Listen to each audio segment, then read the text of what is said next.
ভালোবাসার একটি চুম্বন কি কখনো আপনার জীবনের জন্য ঝুঁকিপূর্ণ হয়ে উঠতে পারে? হয়তো বিশ্বেও এটি অবিশ্বাস্য মনে হচ্ছে, কিন্তু চিকিৎসা বিজ্ঞানে এমন একটি বাস্তব সমস্যা আছে যাকে বলা হয় কিসিং-অ্যালার্জি সিনড্রোম। একে বৈজ্ঞানিক ভাষায় বলা হয় কন্ট্যাক্ট অ্যালার্জিক রিঅ্যাকশন থ্রু স্যালিভা।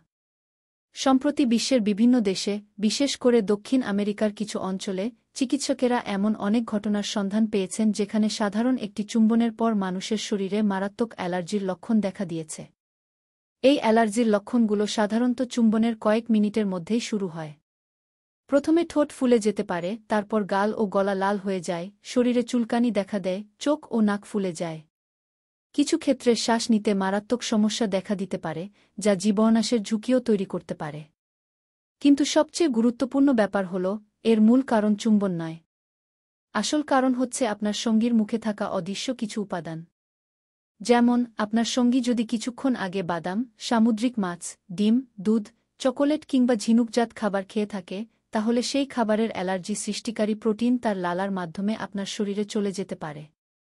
এছাড়াও lipstick, lip gloss, perfume, body spray, এমনকি মাউথ ফ্রেশনার বা টুথপেস্টের কিছু কেমিক্যাল থেকেও এই অ্যালার্জি শুরু হতে পারে।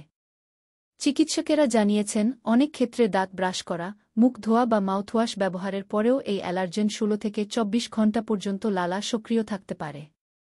আরও ভয়ঙ্কর বিষয় হল, অনেক মানুষ জানেই না যে তাদের এমন অ্যালার্জি রয়েছে, যতক্ষণ না তারা হঠাৎ মারাত্মক কোনো প্রতিক্রিয়ার শিকার হয়।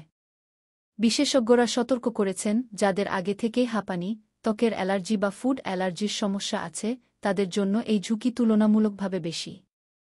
তাই ভালোবাসা সুন্দর, ঘনিষ্ঠতা স্বাভাবিক, কিন্তু সচেতনতাই সবচেয়ে বড় নিরাপত্তা।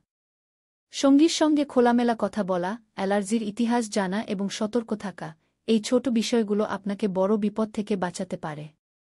কারণ একটি ছোট চুম্বনও কখনো কখনো বড় ঝুঁকির কারণ হয়ে উঠতে পারে। সতর্ক থাকুন, নিরাপদ থাকুন। এমন আরও আকর্ষণীয় অজানা খবর সহ সব ধরনের খবর দ্রুত পেতে চ্যানেলটি সাবস্ক্রাইব করে সাথেই থাকুন।